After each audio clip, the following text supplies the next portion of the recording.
The dust nuisance affecting several communities in and around the Gisco Alpart plant in St. Elizabeth has caught the attention of Minister with Responsibility for the Environment, Darrell Vaz. Mr. Vaz is due to visit the parish next week. It's the latest in what residents are now calling a major crisis which needs urgent attention. We have more in this primetime news follow-up.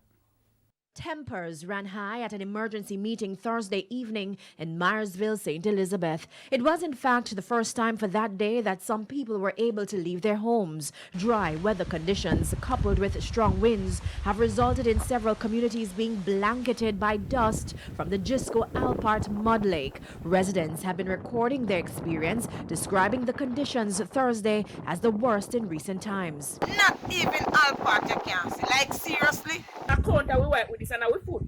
Thank you. People, right? Tell we if they are sitting here right. It's an issue the people have been battling for nearly 2 months, and they say now they've had enough. It's going to be a revolution fight between the company. It's going to be a war. We are dead enough. We are suffer, man. We can't take it no longer, man. See them find man out there in a mud lake dead. And they say them are going to sue them for it. They're supposed to secure them place that nobody don't come over there. And then place let go and then find a man over there, them are going to sue them.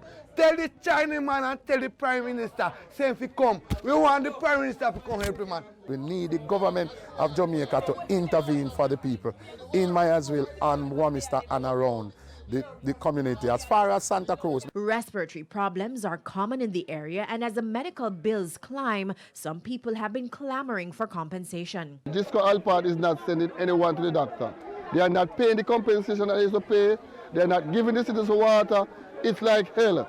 People are going to dead in this era. But not all want to be compensated. They need to move us from out of this division here. You understand? Because our health is going. Every company give it $10 million, you know, help we.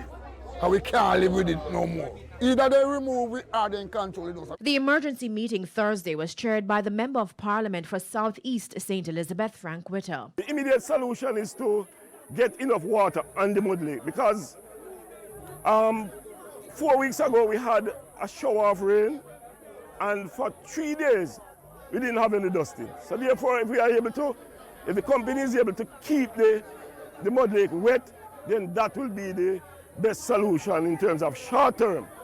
For the long term, I think relocation is the answer. Next week, Minister with Responsibility for the Environment, Darrell Vaz, is expected to visit the affected areas. It's also understood that he will be meeting with officials from Gisco Alpart.